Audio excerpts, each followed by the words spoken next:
Muito bem, meus irmãos e minhas irmãs, chegamos a mais uma lição, mais uma pré-aula, e nós estamos comentando as lições bíblicas EBD do primeiro trimestre de 2026, a Santíssima Trindade, o Deus único revelado em três pessoas eternas. E hoje não será diferente, né? Nós iremos fazer os comentários dessa lição para que você, caro professor, caro instrutora bíblica, consiga preparar a sua aula e alimentar a sua classe com as verdades bíblicas. De antemão, já quero convidá-lo a se inscrever em nosso canal, ativar o sininho. Toda semana sai um vídeo novo aqui no canal para que as suas aulas possam ser preparadas com antecedência. Então nós lançamos o vídeo uma semana antes e nós vamos falar hoje sobre o tema de número 4, a paternidade divina. O texto áureo se encontra em 1 João, capítulo 4, versículo 14, e diz: E vimos e testificamos que o Pai enviou o seu Filho para Salvador do mundo. Verdade prática, a paternidade de Deus é revelada no envio do Filho e na concessão do Espírito, confirmando nossa filiação e aperfeiçoando-nos no amor. A leitura bíblica em classe está em 1 João, capítulo 4, versos 3 a 16, que diz: Nisto conhecemos que estamos nele, e ele em nós, pois que nos deu do seu Espírito. E vimos e testificamos que o Pai enviou o seu Filho para Salvador do mundo. Qualquer que confessar que Jesus é o Filho de Deus, Deus está nele e ele em Deus. E nós conhecemos e cremos no amor que Deus nos tem. Deus é amor, e quem está em amor está em Deus e Deus nele. Aqui, caros irmãos e irmãs, nós aprendemos e vamos aprender no decorrer dessa lição que a paternidade de Deus, a paternidade da primeira pessoa da Trindade, ela é a mensagem de Deus de que nós podemos confiar inteiramente nele. A mensagem, caros irmãos e irmãs, é de que, por mais que nós não tenhamos essa imagem hoje no mundo refletida no caráter da maioria das pessoas, a mensagem é de que Deus, ele continua sendo o nosso Pai, o Pai da humanidade, não apenas o Criador. Ele não quer ser apenas o Criador. E, infelizmente, aqui, como nós já vimos em lições anteriores, as pessoas não reconhecem como Criador, quem dirá como Pai. Mas a mensagem de Deus é: eu não quero que vocês me vejam apenas como o Criador de vocês. Eu quero que vocês me vejam como o Pai de vocês. Aquele na qual nós podemos confiar, aquele na qual nós podemos ter um relacionamento e aquele na qual nós podemos ter a convicção da fidelidade dele para conosco. Essa é a mensagem e é isso que nós iremos aprender hoje. A paternidade divina. Ponto de número 1, a revelação da paternidade do Pai. Primeiro subtópico, definição da paternidade do Pai. Nós vemos lá em Efésios, vou fazer a leitura desse texto, Efésios 4, 6, Paulo ele vai dizer que há um só Deus e Pai de todos. Nós aprendemos que nem todos são filhos de Deus. Todos nós somos criaturas de Deus. Quem é filho de Deus e Deus é Pai daquele que crê em Jesus. Confessa-o como seu único e suficiente Salvador e a partir deste momento, como nós aprendemos, a obra da salvação, o Espírito Santo traz, reflete em nós, aplica em nós os benefícios dessa obra redentora. Qual é o benefício, irmão Rafael? O benefício é nos tornarmos filhos de Deus e irmãos de Cristo, co-herdeiros com Ele na glória futura. Então, vamos fazer a leitura, por exemplo, de Efésios, capítulo 4, versículo 6, onde Paulo ele traz essa mensagem para nós.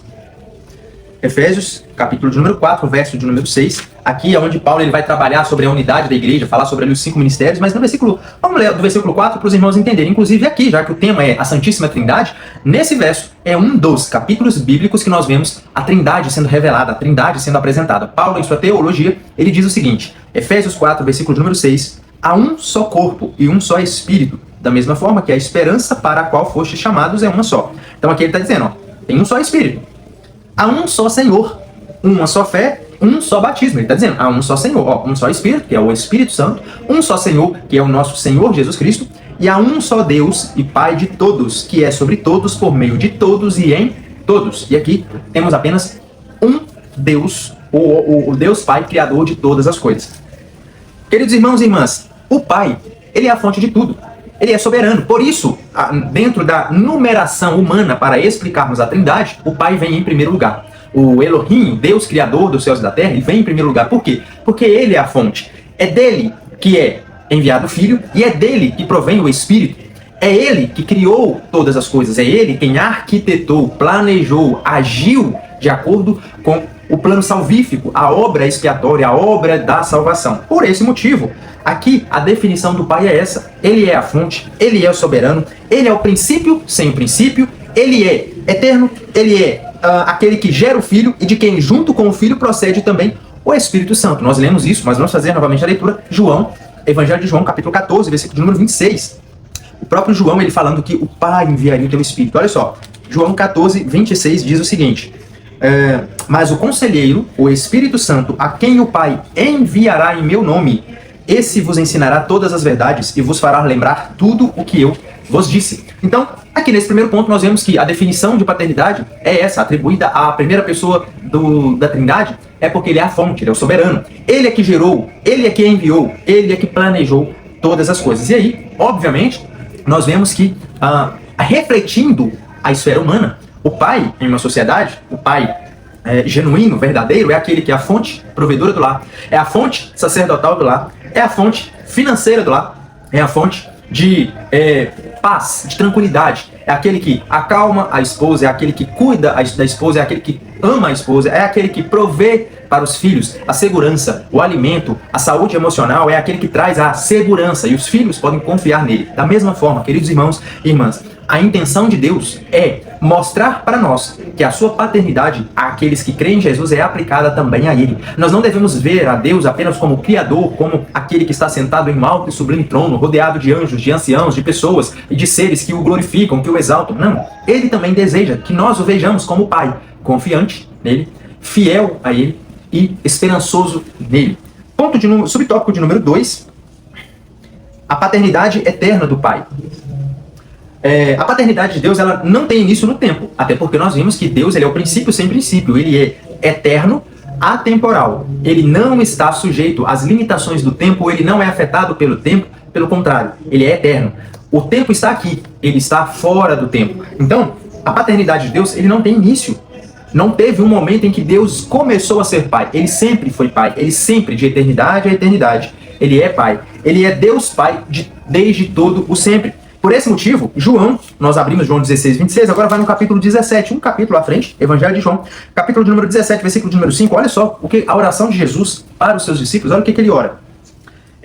Eu te glorifiquei na terra, finalizando a obra que me entregaste para realizar, aí o versículo 5. E agora, Pai, glorifica-me junto a ti, com a glória que eu tinha contigo antes que o mundo existisse, provando que Deus não passou a ser Pai no momento em que o tempo, o espaço e a matéria foi criado. Pelo contrário, ele sempre foi o nosso Deus Pai, o Deus Pai de Cristo, o Filho gerado por ele. E aqui cabe nós colocarmos que não é porque nós chamamos Deus de Pai e que a Bíblia descreve que o Filho foi gerado do Pai, no próprio Jesus diz ele que ele foi gerado do Pai, não houve um momento em que Deus se tornou o Pai. Não teve um momento que no decorrer de eternidade a eternidade, tipo, eu não era pai e agora eu passei a ser pai. A expressão, né, que o Pai sempre foi Pai, o Filho sempre foi Filho, o Espírito sempre foi Espírito, isso é bíblico. Isso é a doutrina cristã, isso é base da nossa fé. Vamos fazer a leitura de alguns textos para os irmãos entenderem. Efésios, capítulo 1, versículo 3 e 4. Olha só o que a gente já leu. Esses textos, eles são lidos aqui constantemente, porque são textos esclarecedores e que reforçam a ideia do comentário que eu estou fazendo. E mais uma vez, para isso ficar gravado na mente dos irmãos.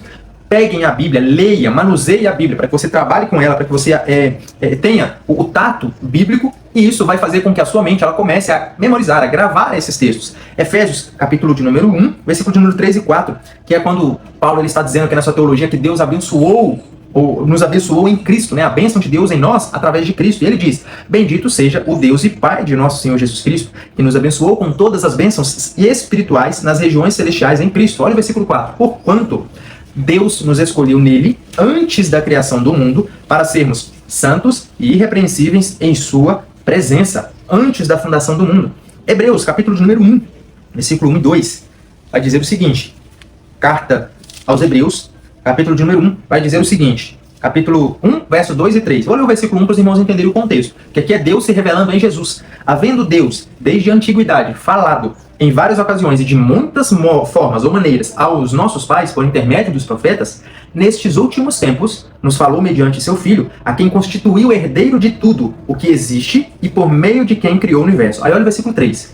Ele, que é o resplendor da glória e a expressão exata, perfeita do seu ser, sustentando tudo que há pela palavra do seu poder. Depois de haver realizado a purificação dos pecados, ele se assentou à direita da majestade nas alturas, tornando-se tão superior aos anjos quanto o nome que herdou é ainda mais excelente do que eles. Agora, lá no capítulo 9 de Hebreus, capítulo 9, versículo 14, olha o que o texto diz.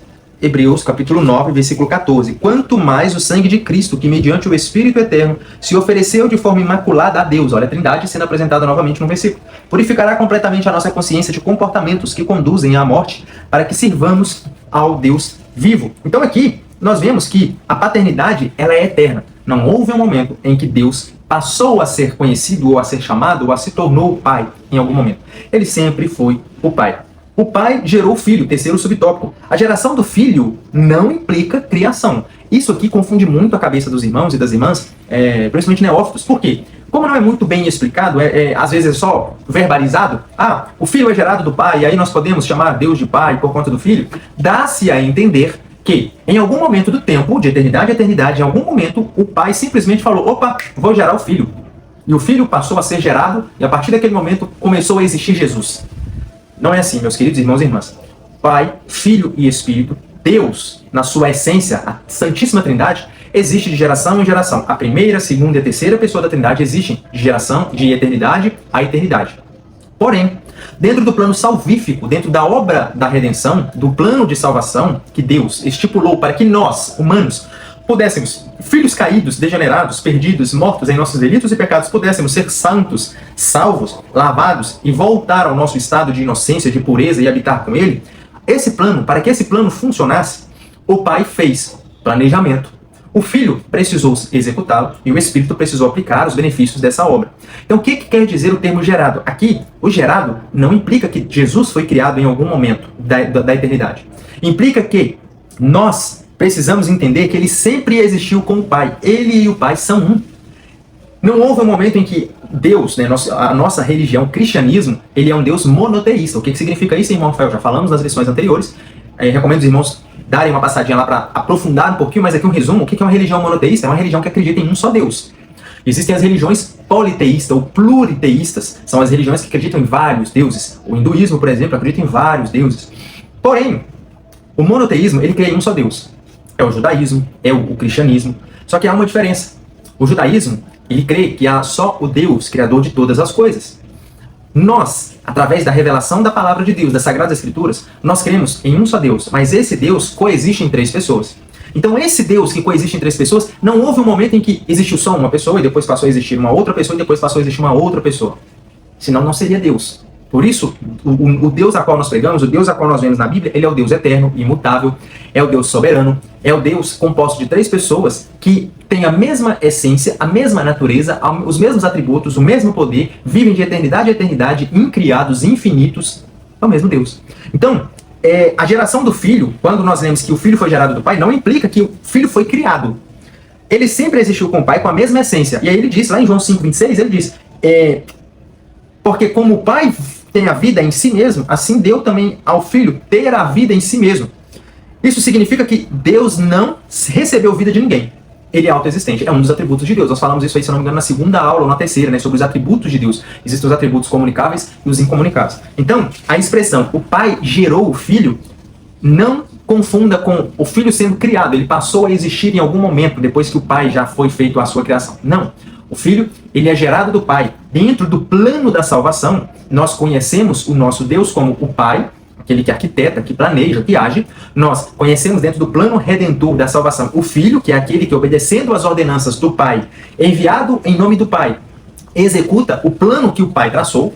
E nós temos dentro do plano da redenção, no caminho da salvação, o Espírito, que é enviado pelo Pai, da mesma natureza que o Pai e o Filho, da mesma essência que o Pai e o Filho, só que uma pessoa distinta das outras. Esse passou a aplicar em nós os benefícios da execução do trabalho do Filho que o Pai planejou. Esse é o nosso Deus. Complexo, né, irmãos? Complexo, né, irmãs? Mas é isso. Muito já falamos sobre isso, principalmente na primeira aula, que a nossa lógica humana não consegue compreender, captar essa ideia. O raciocínio humano, as filosofias, as ideias que os homens podem elaborar, não conseguem explicar a trindade de Deus. A matemática de Deus, ela é diferente da nossa matemática. Nós sabemos que na matemática humana, dentro do tempo, dentro do nosso conhecimento limitado, 3 vezes 1 é 3. Na matemática de Deus, um conhecimento ilimitado, eterno, 3 vezes 1 é 1. Como explica isso logicamente, racionalmente? Impossível. Por isso, existem certas coisas que não há palavras para explicar, apenas para crer. É por isso que Paulo, escrevendo no 1 Coríntios, no capítulo 2, ele vai dizer que as coisas espirituais, elas se discernem espiritualmente. O Espírito é quem revela a nós as coisas espirituais, essas coisas difíceis, complexas, sabe? É o que Deuteronômio 29 vai dizer, que as coisas encobertas, elas são pertencentes ao Pai. Para nós, só aquelas que foram do agrado do Pai revelar. Aquelas que foram do agrado do Pai desenrolar o manto para que a gente conseguisse realmente compreender. Caso contrário, existem infinitas coisas que nós nunca saberemos e nem compreenderemos com essa mente. A Bíblia vai descrever que na eternidade, lá na glória, quando nós estivermos com Deus, nós passaremos a conhecê-lo eternamente. Já parou para pensar nisso? Nós nunca esgotaremos o conhecimento de Deus. Deus não é um experimento humano que a gente coloca em tubos de ensaio e começa a analisar e a gente pode, Deus é isso e aquilo outro. Não. Deus, ele é indescritível. Nós não temos a capacidade racional, lógica e humana, principalmente nesse corpo corrompido, essa mente falha, limitada, de compreender todas as verdades bíblicas. Existem coisas que nós conheceremos e teremos acesso apenas naquele dia, no dia em que nós formos chamados para a glória e vivermos junto com Ele. Então, aqui a revelação da paternidade, o que está mostrando é que o Pai, ele gera o Filho dentro do plano de salvação para nos salvar, para que executasse esse plano. E no subtópico 4, o Pai nos concede o Espírito. Então, se ele gerou o Filho, ele também nos concede o Espírito. Mais uma vez, recapitulando com os irmãos e com as irmãs, Deus, dentro do plano de salvação, ele se revelou na história progressivamente. Hoje, 6 milênios após a criação, eu sou da linha teológica de que a Terra é jovem, né? Ela tem apenas 6 mil anos, não bilhões e bilhões de anos. Pelo menos assim, depois da criação, né, do texto que nós lemos em Gênesis 2 adiante, criação do homem, e que o tempo passou a ser executado, eu vejo que nesses 6 milênios, Deus ele começou a se revelar de forma progressiva, um pouco de cada vez. Revelou um pouco lá em Gênesis para Moisés, revelou um pouco para os profetas, revelou um pouco para os juízes, e isso foi sendo registrado. No Novo Testamento, revelou-se ainda mais com a encarnação do Filho, e isso foi registrado. Aí, depois que o Filho foi ascendido aos céus, o Espírito veio, ele começou a se revelar ainda mais. Então, hoje, o conhecimento que nós temos sobre a pessoa de Deus, sobre a Trindade Santíssima, automaticamente, ela é um conhecimento muito mais elevado em informação do que os antigos, do que os tempos bíblicos. Por exemplo, de Gênesis a Malaquias, nós temos apenas o conhecimento de o Deus Criador. É o Elohim, é só o El Shaddai, o Yahvé, o Jeová Jiré. Esses eram os nomes que os profetas, os salmos e as leis, a Torá, ela descrevia sobre Deus. Eles tinham profecias sobre o Espírito e sobre o Filho. O Espírito ele era entregue, ele era derramado, ele era concedido aos 3 classes de pessoas, reis, profetas e sacerdotes. As pessoas comuns não recebiam o Espírito, a dose do Espírito, a pessoa do Espírito, a presença do Espírito. Então, por isso, somente essas 3 classes recebiam a pessoa do Espírito Santo. Eles eram ungidos e capacitados para isso. Mas as profecias diziam que isso haveria de mudar, que toda a carne receberia, Joel 2, 28, 29. Mas de Gênesis a Malaquias, a pessoa de Deus era o Deus Pai, era o Deus Criador, o El Shaddai, o Todo-Poderoso, o El Elyon. Agora, no Novo Testamento, com a encarnação do Filho, a pessoa do Senhor Jesus vindo à Terra, foi mais uma das pessoas conhecidas pela humanidade. E aí, nós vemos ele, o ungido de Deus, o Messias prometido, sendo cumpridor da lei, da ordenança, sendo obediente ao Pai. E aí, quando ele é ascendido aos céus e envia o Espírito Santo, hoje nós o temos conosco. Por isso que lá em Isaías 9, vai falar sobre o Deus conosco, o Deus que habitou conosco, habita conosco, está em nós, vivendo em nós, é o Santo Espírito de Deus. E hoje nós podemos dizer que o conhecimento que temos é exatamente muito mais amplo do que o conhecimento dos primórdios. Porém, a nossa reverência ela é muito inferior à reverência dos primórdios. Por quê? Porque lá nos primórdios, mesmo tendo conhecimento só do Criador, do Deus Pai, a adoração a Ele, a fidelidade a Ele, a reverência e o amor a Ele eram muito maiores do que o que nós vemos hoje. Claro, não entenda que nós somos piores do que eles e eles são melhores do que nós. Não. Toda a sua geração teve as gerações perdidas e as gerações dos eleitos, os remanescentes. Da mesma forma, hoje nós temos os remanescentes, aqueles que amam a Deus de forma reverentemente, que amam de todo o seu coração, com todo o seu entendimento, com toda a sua alma. O que eu quero dizer é que a nossa geração, os dias em que vivemos, são dias cada vez mais tenebrosos, terríveis, escuros. E isso faz com que nos afastemos ainda mais da pessoa de Deus, do conhecimento de Deus, porque hoje nós, tendo o conhecimento de Deus, como escreve Paulo em Romanos 1, capítulo 1, versículo 20, nós simplesmente ignoramos. Trazemos mentiras e falamos que é verdade, e invertemos os valores e perdemos isso. Mas aqui, no subtópico 4, o Pai nos concede o Espírito.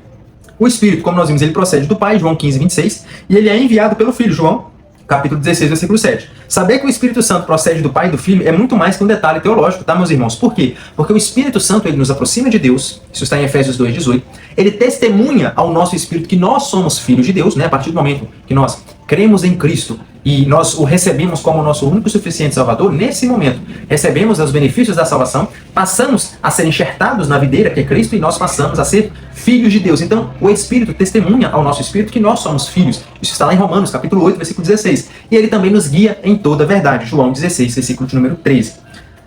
Tópico de número 2, reconhecendo a paternidade do Pai. Como, irmão Rafael, que nós podemos reconhecer a paternidade do Pai?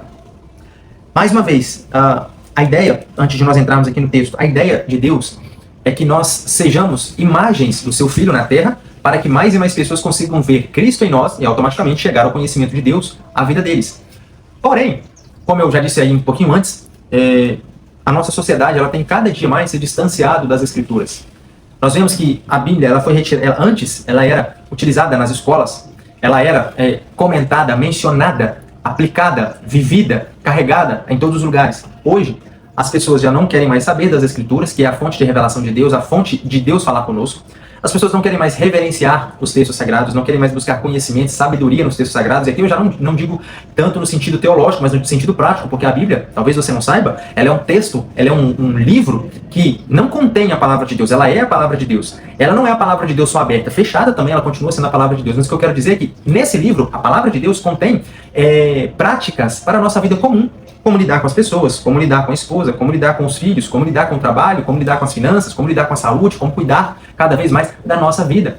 Então, muitas pessoas têm preferido buscar conhecimento em livros seculares, em pensamentos filosóficos, ideológicos, lendas e todos os tipos de ensino, mas não buscam mais prazerosamente os conselhos bíblicos. Então, nós vemos que a ideia de Deus é que nós fôssemos o reflexo da imagem do Filho dele nessa terra, assim como era o desejo de Deus que o povo de Israel refletisse a santidade de Deus aos outros povos.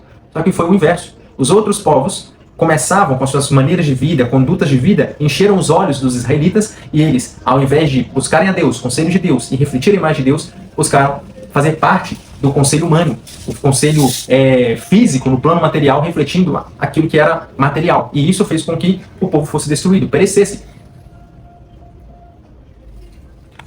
Com isso, o que eu quero dizer aqui para os irmãos e para as irmãs? Como nós podemos reconhecer a Deus? Se a Bíblia não está sendo mais pregada, não está sendo mais ministrada de forma correta, tiraram-se das escolas e hoje as escolas têm todo tipo de ensino, menos o ensino verdadeiro, genuíno, é mais ideológico, é mais militância do que o ensino cultural, básico, que as nossas crianças, os nossos adolescentes, as faculdades precisam ensinar. Então, o que eu quero dizer? Primeiro ponto é que nós precisamos confessar a Cristo como Filho de Deus. E aí sim nós reconhecemos a paternidade de Deus. E o que eu queria dizer é que, enquanto nós, como seres humanos, não refletirmos a vida dos nossos filhos, a vida da nossa sociedade, como realmente deveria ser um relacionamento entre o marido e a mulher, entre o pai e os filhos, entre a mãe e os filhos, e a família continuar sendo o centro basilar da criação, de formação, de mentalidade, de ideias, de teologias, nós vamos continuar falhando. Por que eu estou dizendo isso? Qual é a dificuldade hoje dos nossos jovens, dos nossos adolescentes, das nossas crianças e até mesmo de adultos de dizerem a Deus a palavra Pai? Muito provavelmente porque não tiveram os pais presentes, não tiveram uma criação correta do pai com o filho. Pelo contrário, talvez foi, desculpe a expressão, mas é apenas para mencionar, e desculpe se de antemão vai ligar ou trazer algum gatilho, mas muitas pessoas não conseguem reconhecer a Deus como pai, porque o seu pai humano, ao invés de cuidar, violentou, ao invés de tratar, abusou, ao invés de ser aquele que geraria confiança, foi aquele que trouxe desconfiança, medo, aflição, pavor, terror. E por causa disso, muitas pessoas, eu não digo só crianças, eu não digo só adolescentes, eu digo também adultos, que não conseguem reconhecer, ver Deus como pai. Irmão Rafael, mas isso é para o mundo. Não. Pessoas dentro da igreja têm dificuldade de dizer que Deus é o nosso pai. Não conseguem entender por quê? Porque a instituição humana, paternidade humana, foi falha com essa pessoa, criou-se uma mentalidade disfuncional e automaticamente a palavra pai, ao invés de trazer aquela confiança, fidelidade, esperança, apoio, traz medo, traz aflição, traz muitas outras coisas, liga outras coisas que, infelizmente, acaba interferindo. Só para os irmãos entenderem, se me permitem, vou dar um exemplo. Há um tempo atrás, eu até conversei com minha esposa sobre isso. É um exemplo que me ligou a mente para entender sobre isso. E nós estávamos fazendo uma visita na nossa mãe, na minha mãe, e em determinado momento, o som na casa vizinha estava tocando, e em determinado momento, a gente já sabe, de alguns tipos de informações, a informação da vizinhança que na família em si, que eu vou mencionar, na família em si a esposa sofre agressões, os filhos, e o som estava tocando louvor, que é comum tocar louvor lá, mas todo tipo de mistura. E no meio do processo, o som aumentou, e aumentou de uma forma muito alta, e estava tocando louvor. Os filhos dentro de casa, todo mundo gritando, e automaticamente os vizinhos já têm um certo conhecimento de que quando isso acontece, uma violência está acontecendo dentro de casa. E aquilo me ligou uma coisa. Essas crianças, dentro de uma casa, passando por momentos de terror, de aflição, de perturbação, um louvor passando e um pai agredindo. Quando essas crianças crescerem e elas ouvirem o louvor, um trauma vai ser ligado na mente delas. Por quê? Quando falar sobre... E o louvor estava falando exatamente sobre o nome de Jesus. Se não me engano, naquele louvor é nas horas escuras da vida, Jesus está lá. Quando ninguém tem tempo pra mim, só alguém que eu conheço, Jesus. O que eu quero dizer? Quando essa criança ouvir o nome de Jesus, ao invés dela, a mente dela, ligar em salvação, redenção, eu era perdido e estou sendo salvo, aquele que veio em meu resgate, provavelmente, se a graça de Deus não alcançar essa criança, esse coração, quando ela ouvir o nome de Jesus, ou estiver dentro de um ambiente religioso, ou ouvir um louvor, a mente dela vai ligar nos momentos de violência doméstica. Talvez ele sendo espancado, talvez a mãe sendo espancada. E aí, o que eu quero dizer? Isso é um trauma. Por isso eu estou dizendo que, infelizmente, em nossos dias, muitas pessoas, mesmo dentro da igreja, mesmo crescendo em um ambiente religioso, têm a dificuldade de ver Deus como Pai. Aquele que, vendo o filho passando dificuldades, faz de tudo, doa o seu sangue para que aquela criança cresça num ambiente saudável, coma bem, viva bem. Ao contrário de fazer qualquer tipo de violência, abuso, enfim, reconhecendo a paternidade do Pai. Por que eu expliquei toda essa historinha, gastei aqui uns 5, 10 minutos da nossa aula para explicar? Porque, para que hoje nós consigamos reconhecer a Deus como Pai, tem alguns passos. E um deles é, em primeiro lugar, confessar a Cristo como Filho. Como eu disse, nós, enquanto criaturas de Deus, Ele é apenas o nosso Criador. Enquanto eu não confesso, eu não arrependo, eu não caminho, eu não aceito, eu sou apenas uma criatura. Se você entrar hoje dentro de um presídio e perguntar quem é filho de Deus, todo mundo vai levantar a mão. Não vai ter um que não vai levantar a mão. Quem quer ser filho de Deus? Mas, biblicamente, conforme os evangelhos, conforme principalmente as cartas joaninas, nós vemos que aquele que confessa o Filho, Deus está nele e ele em Deus. Nós lemos isso aqui. Nós passamos a nos tornar filhos de Deus quando nós recebemos ao nosso Senhor e Salvador Jesus Cristo, reconhecendo Ele. 1 João capítulo 4, versículo 15. Qualquer que confessar que Jesus é o Filho de Deus, Deus está nele e ele em Deus. Reconhecer Jesus como Filho de Deus é a única forma legítima de acesso ao Pai. João 14,6, o próprio Senhor Jesus diz: eu sou o caminho, a verdade e a vida. Ninguém vem ao Pai se não passar por mim, senão por mim. Por mais que nós vemos lá em João 10, Jesus falando sobre os salteadores, os mercenários que tentam pular a cerca, isso pode ser a cerca humana, a cerca religiosa, a cerca teológica, mas a cerca espiritual não conseguimos pular. Não há ponte, acesso, intermediação, se não for Jesus. Jesus é a única ponte, caminho e forma legítima para acessarmos ao Pai. O novo nascimento é a única forma. E para nascermos de novo, precisamos ter a Cristo como nosso único e suficiente Salvador. E assim, dessa forma, nós poderemos dizer, assim como Tomé disse lá em João, capítulo 20, versículo 28, Senhor meu e Deus meu. A perfeição do amor. Irmão Rafael, quero reconhecer a Deus como Pai. O que eu preciso? Primeiro ponto, confessar a Jesus como Filho de Deus. Se eu não reconheço essa declaração, eu não consigo enxergar e reconhecer Deus como Pai. Segundo, a perfeição do amor do Pai. Eu não consigo e jamais vou conseguir ver a Deus como Pai se eu não compreender a profundidade do amor, o tamanho do amor que o Pai teve para conosco, que é o amor verdadeiro, genuíno, ágape. Infelizmente, voltando mais uma vez, nós não vemos isso hoje, nos dias de hoje. Pelo contrário, se abre o jornal, se liga a televisão, você vai ver aí muitas notícias tristes do pai matando o filho sendo jogado em sacos de lixo, abandonados no meio da rua. A palavra de Deus em Isaías vai dizer que pode o pai e a mãe, ou pode a mãe se esquecer do filho, eu jamais me esquecerei de vocês. Ou seja, por mais que o homem falhe conosco, nós não podemos atribuir a falha humana a Deus, porque Deus não falha conosco. Pelo contrário, 1 Timóteo vai dizer que mesmo nós nos tornando infiéis, ele permanece fiel. Não é porque o homem falhou comigo, o pai humano, terreno, falhou comigo, que Deus, como Pai Celestial, irá falhar comigo também. O amor do Pai é um amor sacrificial. Esse é o exemplo que Deus queria dar para nós. Ele deu o seu Filho, João 3,16, porque Deus amou de tal maneira, inexplicavelmente, um amor, conforme diz Paulo, nem altura, nem profundidade, nada consegue dimensionar, Ele amou de tal maneira que deu, ele entregou o seu Filho, o unigênito, o único, não existe outro além dele, em nosso favor. Então o amor de Deus é um amor sacrificial. O amor do Pai é sacrificial, demonstrado ao enviar o seu Filho. Esse amor nos adotou, mesmo não sendo filhos legítimos, ele nos adotou como herdeiros. Fomos aceitos por ele com todos os direitos do filho legítimo. Já imaginou isso? Muitas das vezes, mais uma vez, falando em instituição humana, uma família que adota, uma família que já tem filhos legítimos, herdeiros legítimos, e ela tem posses, e ela resolve adotar uma criança, muitas das vezes, os filhos legítimos herdam tudo. E muitas das vezes não sobra nada para os filhos adotados. Até porque não é do meu sangue, não é da nossa família, não faz parte de nós, por mais que tenha crescido. E nós vemos isso, você liga o jornal aí, principalmente em questão de herança de famosos, você vai ver que muitas são as brigas judiciais por conta de herança entre filhos, pais e filhos adotivos e filhos legítimos. Inclusive vemos até homicídios, mortes por conta disso, é uma briga ferrenha. Mas quando nós falamos a respeito de Deus, não é assim.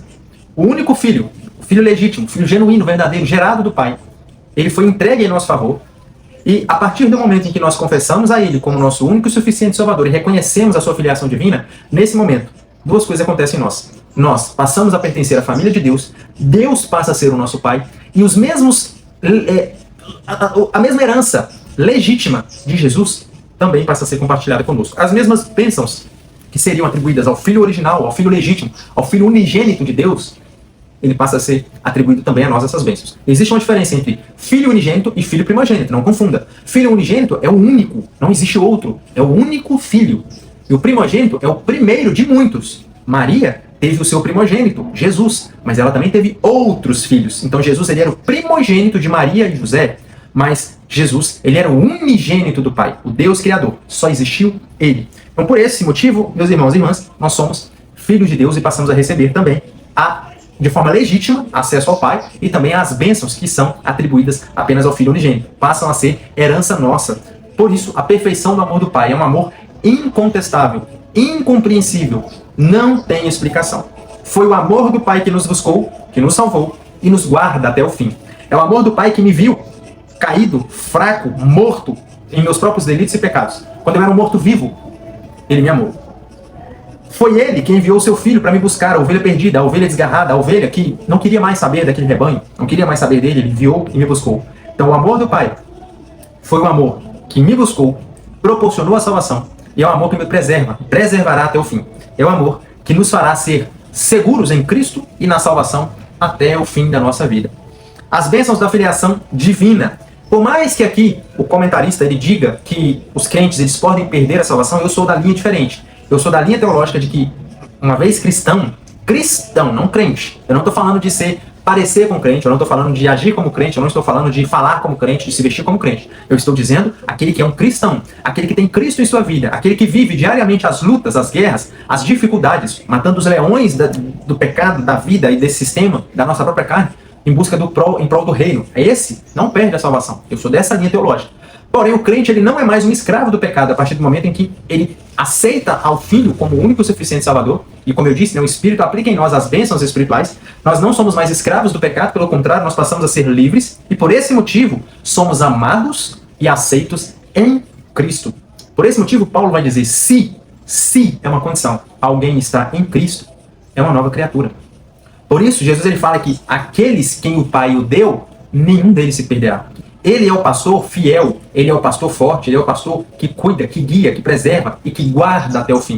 Da mesma forma que foi o amor do Pai que nos buscou, que nos salvou, é o amor do Pai também que nos guardará até o fim. A perseverança dos santos é uma busca contínua em santificação, que é a vontade de Deus.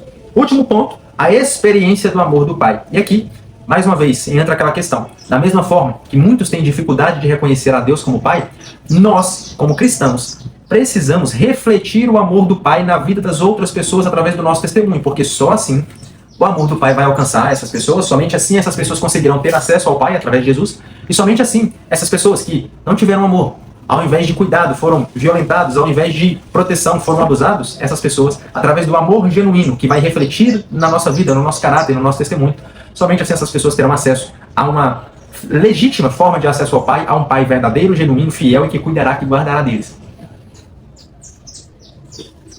Então, a experiência do amor do Pai. Ponto, o subtópico 1, o amor do Pai é aperfeiçoado no crente. Guardar a palavra é o meio pelo qual o amor divino é amadurecido. Isso é bíblico. Quando você guarda a palavra de Deus no seu coração, o amor do Pai ele vai se amadurecendo. Lembra de Salmo 119, versículo 11? A tua palavra escondi, guardada no meu coração, para não pecar contra ti. Eu guardei a palavra de uma forma tal, de onde procedem as saídas da vida, conforme Provérbios 4, 23, né, que guarda, sobre tudo que você deve guardar, guarda o teu coração, porque dele procedem as saídas da vida. 1 João 2,5 vai dizer, mas qualquer que guarda a sua palavra, o amor de Deus está nele verdadeiramente aperfeiçoado. Nisto conhecemos que estamos nele. Ou seja, o amor de Deus ele será aperfeiçoado na nossa vida quando a palavra de Deus estiver abundante em nosso coração. Por isso, mais uma vez eu digo, na nossa sociedade, nos países, na modernidade, no mundo pós-moderno, no século XXI, as igrejas, as escolas já não têm mais Bíblias. Muitas igrejas, não vou nem falar em escola, muitas igrejas já não se tem mais o costume de fazer a leitura da Bíblia, ou o cristão levar a Bíblia. Por quê? Eu tenho a Bíblia no celular, lá no projetor vai abrir a Bíblia, e para que eu vou ter que folhear, gastar tempo perdendo energia procurando o livro de Zacarias? Nem sei, tem esse livro na Bíblia, meu irmão? Zacarias, procurar o livro de Zacarias, procurar o livro de Joel. O pastor já vai projetar lá em cima, eu vou ler.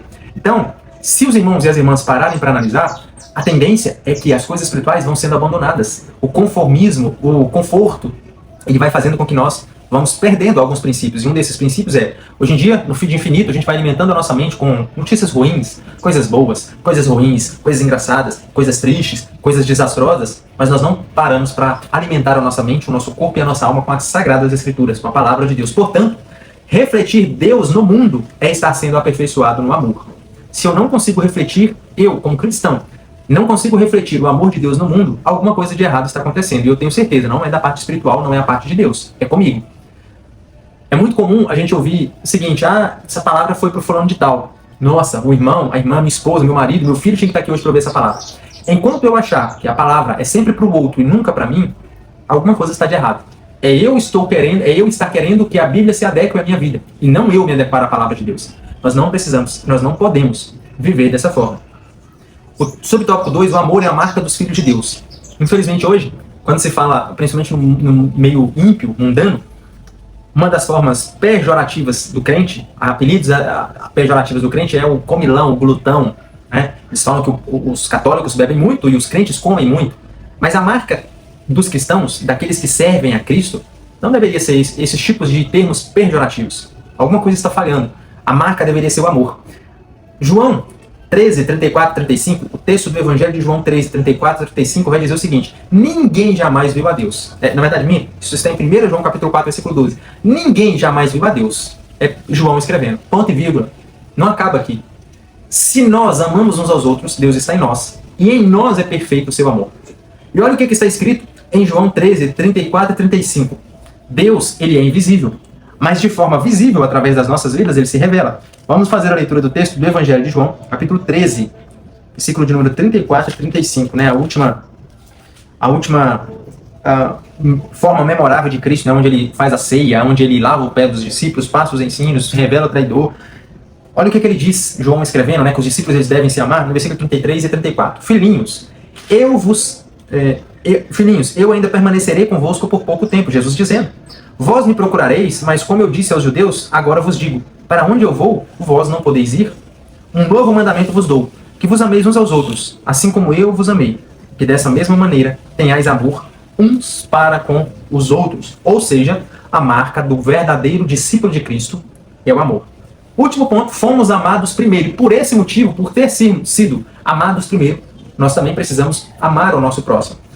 A essência da vida cristã está fundamentada no fato de que foi Deus que nos amou, não foi eu. E Ele não me amou porque Ele viu algo bom em mim. Ele não me amou porque lá na sua eternidade Ele teve um relance do futuro e pensou, opa, no dia X, no ano Y, o Rafael ele vai reconhecer o meu filho como o único suficiente Salvador, eu vou iluminar nele ali uma luz e ele vai me aceitar, então por isso eu vou amá-lo de antemão. Pelo contrário, a Bíblia vai descrever que não houve em nós nada que pudesse despertar em Deus o seu amor. Ele simplesmente nos amou e nós o amamos porque Ele nos amou primeiro. 1 João 4,19. A salvação, a fé e a nossa capacidade de amar, elas são respostas a essa iniciativa do amor divino. A salvação, a fé e a iniciativa que nós temos de amar o nosso próximo, a nossa capacidade de amar, são respostas à iniciativa primordial de Deus de nos amar. Antes da nossa redenção, houve uma cruz sangrenta que foi preparada com muito amor. Por fim, caros irmãos e irmãs, chegamos a uma conclusão que o Pai envia o Filho, concede o Espírito e estabelece conosco uma relação sólida e paterna. Deus, ele continua sendo Deus, mas ele também deseja ser o seu pai. Meu irmão, minha irmã, cara criança, jovem, adulto, idoso que chegou a esse vídeo, se por algum motivo, por alguma razão, você não consegue compreender que Deus é o seu pai, se por algum tipo de trauma, abuso, abandono ou experiência negativa humana, você não consegue entender e ver que Deus ele quer e deseja ser o nosso Abba, o nosso papai, eu te convido a ler as Escrituras. Eu te convido a confessar o Filho. Eu te convido a refletir sobre os textos das Sagradas Escrituras que nos mostram que mesmo que um homem fale conosco, Deus ele não fale. Por mais que um homem tenha nos abandonado, Deus ele jamais nos abandonará. Por mais que o homem tenha sido infiel para conosco, Deus ele continua sendo fiel, dia após dia.